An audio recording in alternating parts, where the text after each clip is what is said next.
Chapter number 13, Fulfillment of Struggle for Independence.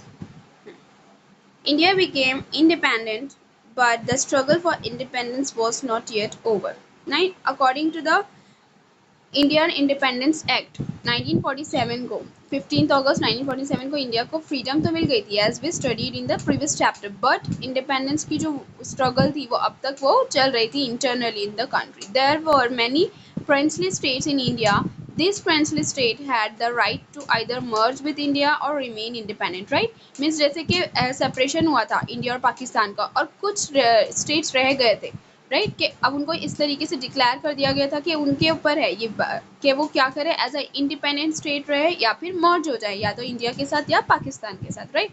सो इसके लिए भी फाइनली मतलब स्ट्रगल चल रही थी after the independence. Therefore the Congress dream of undivided India remained incomplete.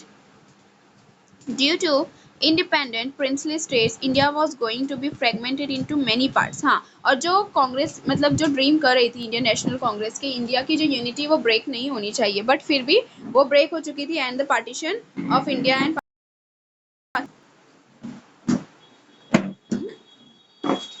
Has came into existence, right. So और उसके बाद और भी बहुत सारे पार्ट्स हो जाते थे अगर वो प्रिंसली स्टेट्स ऐसे ही रह जाते, मीन्स इंडिया बहुत सारे अलग अलग पार्ट्स में क्या हो जाता, डिवाइड हो जाता. So the Portuguese and French powers had not withdrawn their control over some parts of India. और इंडिया के कुछ पार्ट्स में अभी भी पुर्तगीज और फ्रेंच पावर्स का रूल था, but the country solve this problems very formally. लेकिन कंट्री ने इन सारी प्रॉब्लम्स को किस तरीके से अच्छी तरीके से स्ट्रगल करते हुए सॉल्व किया. This chapter will deal with the information on it. हाँ, इस चैप्टर में हम लोग उस पर्टिकुलर इन्फॉर्मेशन से रिलेटेड पढ़ेंगे. Okay, so first topic, integration of princely states. There were more than 600 small and big princely states in India.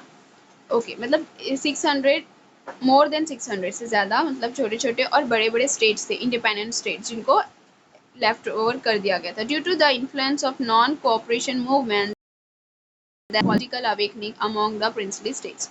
और जो नॉन कोऑपरेशन मूवमेंट था उसकी वजह से उनके अंदर उनके अंदर अवेयरनेस आनी स्टार्ट हुई थी. Prajamandals came to be formed in the princely states.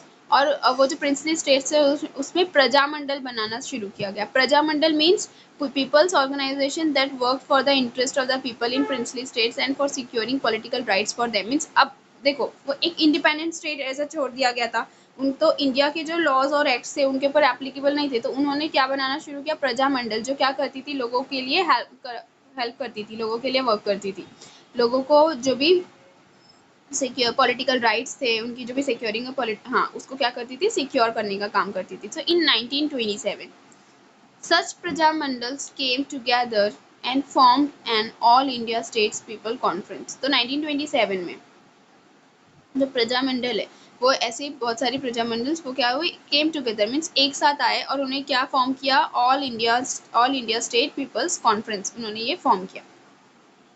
Due to it the movement in princely state got an impetus after independence of India. The then Home Minister Sardar Vallabhbhai Patel very diplomatically found out the way of merging the princely states in India. और फिर इसी तरीके से वल्लभ भाई पटेल ने एक finally वे निकाला कि किस तरीके से वो जो प्रिंसली स्टेट्स है उनको किसी तरीके से मर्ज किया जाएगा. He took the ruler of the princely states into confidence and prepared an instrument of accession acceptable to all. और फाइनली वहाँ के जो रूलर्स थे मीन्स वहाँ के जो भी हेड्स थे उनको क्या किया, उन्होंने कन्विंस किया और इंस्ट्रूमेंट ऑफ एसेशन ये क्या किया, इसका स्टैब्लिशमेंट किया ताकि लोग क्या करें, उसे एक्सेप्ट करें और मर्ज वो क्या कर सके, वो जो प्रिंसली स्टेट्स है उसको इंडिया के साथ मर्ज कर सके ताकि इंडिया का जो सेपरेशन है वो इतने छोटे छोटे पार्ट्स में ना हो. Sardar Patel convince the princely rulers the benefit of merging to India. हाँ, उनको समझाया कि अगर आप इंडिया के साथ मर्ज करोगे तो आपको कौन कौन से बेनिफिट्स प्रोवाइड हो सकते हैं, उनको अच्छी तरीके से कन्विंस करने की कोशिश की.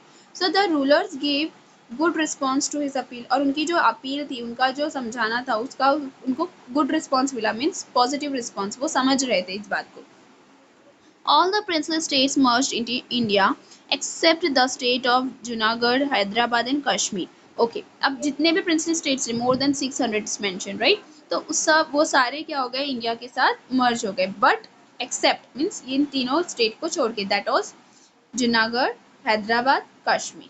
Sardar Patel took a firm stand and solved the issue of merger of princely states. But इस तरीके से सरदार पटेल ने जो भी स्टैंड लिया था उसके अकॉर्डिंग उनका जो मोटिव था, उनका जो प्लान था, जो प्रिंसली स्टेट से उनको मर्ज करना, उन्होंने वो सक्सेसफुली कंप्लीट किया। बट मर्ज करना मतलब कि एक साथ मिलाना, राइट। तो वो जो अलग अलग स्टेट थे जो इंडिपेंडेंट अपने आप को मान रहे थे कि हम इंडिपेंडेंट स्टेट है, हम इंडिया में इंक्लूडेड नहीं है, तो वो क्या हो गए, इंडिया में इंक्लूड हो गया, इंडिया का एक हिस्सा बन गए, मिल गए, ठीक है। बट कुछ स्टेट्स थे जो अभी भी अलग थे, इंडिपेंडेंट थे। वो कौन कौन से थे, जूनागढ़, हैदराबाद एंड कश्मीर, ठीक है। तो नेक्स्ट टॉपिक क्या है, देखो मर्जिंग ऑफ जूनागढ़। अब जूनागढ़ की मर्जिंग कैसे हुई, मीन्स वो कैसे इंडिया में मिला। Junagadh was a princely state in Saurashtra. The people were wanted to be merge with India, but the nawab of Junagadh was thinking of joining Pakistan. Okay, अब देखो क्या इशू क्या था जूनागढ़ में, जो वहाँ के लोग थे, जो सिटीजन, उनको इंडिया में वो इंक्लूड होना था, इंडिया के साथ मिलना था। बट जो वहाँ का नवाब था वो क्या सोच रहा था कि वो पाकिस्तान के साथ मिले।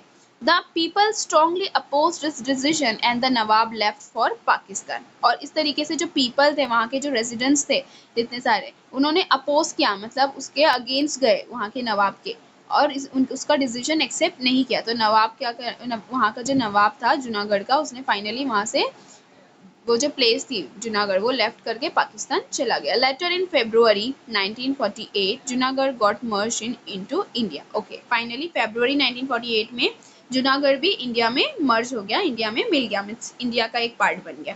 ओके, हैदराबाद मुक्ति संग्राम, नेक्स्ट टॉपिक। अब देखो इस तरीके से जो दो स्टेट रह गए, Hyderabad and Kashmir. Okay, now Hyderabad मुक्ति संग्राम। Hyderabad was the largest princely state in India. ये सबसे बड़ा प्रिंसली स्टेट था इंडिया का, जो अलग अलग छोटे छोटे स्टेट्स थे ना, उसमें सबसे बड़ा था। It included Telugu, Kannada and Marathi speaking regions. और इसमें अलग अलग रीजन्स थे जिसमें तेलुगु, कन्नड़, मराठी बोलने वाले लोग रहते थे। There was the autocratic rule of the Nizam over this provinces. और इन सब के ऊपर किसका रूल था, निज़ाम का। There was absence of civil and political rights. और वहाँ कोई पर्टिकुलर सिविल पॉलिटिकल राइट्स भी नहीं थे, मीन्स लोगों को क्या राइट प्रोवाइड करने चाहिए आफ्टर इंडिपेंडेंस, वो कुछ बनाए ही नहीं गए थे, स्टैब्लिश ही नहीं किए गए थे, और लोगों को वो राइट्स प्रोवाइड भी नहीं किए गए थे। So to secure this rights the people formed organisation such as Andhra Andhra Parishad in Telangana region, Maharashtra Parishad in the Marathwada region, Karnataka Parishad in the Karnataka region. Okay, अब देखो वहाँ के लोगों को ये रियलाइज हुआ कि हमें कोई राइट प्रोवाइड नहीं किया जा रहा है, कोई प्रॉपर राइट प्रोवाइड नहीं किया जा रहा है। तो उन्होंने क्या किया, अलग अलग ऑर्गेनाइजेशन बनाया, लाइक आंध्र परिषद तेलंगाना रीजन में, महाराष्ट्र परिषद जो मराठी रीजन था, मराठवाड़ा रीजन वहाँ, और कर्नाटक परिषद कहाँ पे, कर्नाटक रीजन में। इन 1938 स्वामी रामानंद तीर्थ form the Hyderabad state Congress. और उन्होंने फिर 1938 में क्या किया, एक कांग्रेस स्टेट कांग्रेस बनाई, Hyderabad state Congress. The Nizam banned this organisation. A struggle began for getting recognition to Hyderabad State Congress and democratic rights।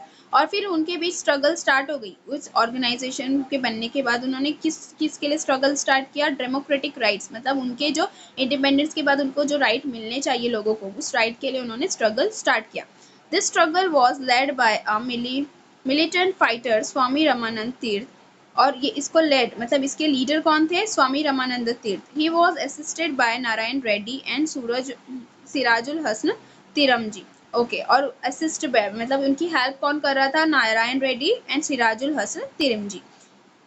PV Narasimha Rao and Govind Bhai Shroff were the faithful followers of Swamiji. और उनके फेथफुल फॉलोअर्स थे ये दोनों। Okay, in July 1947 Hyderabad state Congress passed a resolution for merger of Hyderabad state in India. Okay, finally इतनी struggle के बाद 1947 में Hyderabad state Congress ने एक रिजोल्यूशन पास किया, जिसमें वो क्या करना चाह रहे थे, हैदराबाद स्टेट को इंडिया से मर्ज करना चाह रहे थे। The Nizam however took an anti-India stand, but निजाम ने एक स्टैंड लिया।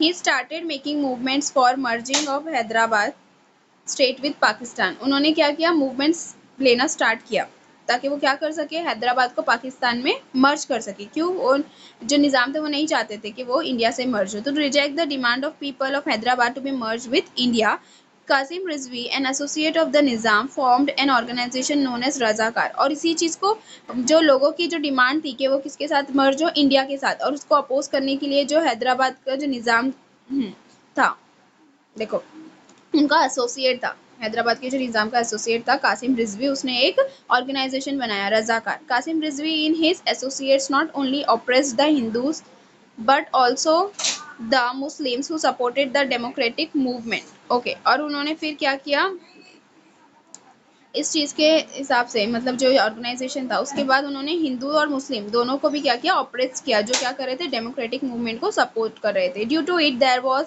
इन्फ्लेमेशन ऑफ पब्लिक ओपिनियन, और लोगों के बीच में फिर क्या हुई, डिस्क्रिमिनेशन स्टार्ट हुई। The government of India try to negotiate patiently with the Nizam but he refuse to respond. हाँ, और इंडिया की गवर्नमेंट ने ये सोचा कि मतलब पीस को मेंटेन रखते हुए, वायलेंस ना क्रिएट किया जाए, पीस मेंटेन करते हुए निज़ाम के साथ में क्या किया जाए, नेगोशिएट मीन्स फाइनली कोई ना कोई कंक्लूजन निकाला जाए।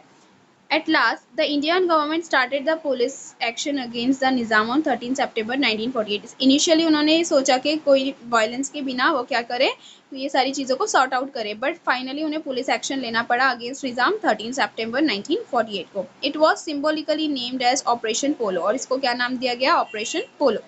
Finally, the Nizam surrendered on 17 September 1948 and the state of Hyderabad was merged within India. Finally, 17 September 1948 को जो हैदराबाद स्टेट है वो मर्ज कर दिया गया इंडिया की, क्योंकि वो जो इंडियन गवर्नमेंट ने उन्होंने निज़ाम को क्या कर लिया था, के ऊपर पुलिस एक्शन ले लिया था, और उसने फिर सरेंडर, मतलब कि वो क्या कि उसने अपने आप को फाइनली हवाले कर दिया था। ओके, और इसकी वजह से ही जो अपोजिशन क्रिएट हो रहा था वो स्टॉप हो गया, और जो हैदराबाद स्टेट था वो इंडिया में मर्ज हो गया। The struggle of people in the princely state became successful, और जो स्ट्रगल थी लोगों की वो सक्सेसफुल हो गई। There was significant contribution of Arya Samaj in this movement, और इस पूरे मूवमेंट में, इस पूरी स्ट्रगल में आर्य समाज का भी बहुत ज़्यादा इंपॉर्टेंट, सिग्निफिकेंट मीन्स रिमार्केबल उनका कंट्रीब्यूशन था। ओके।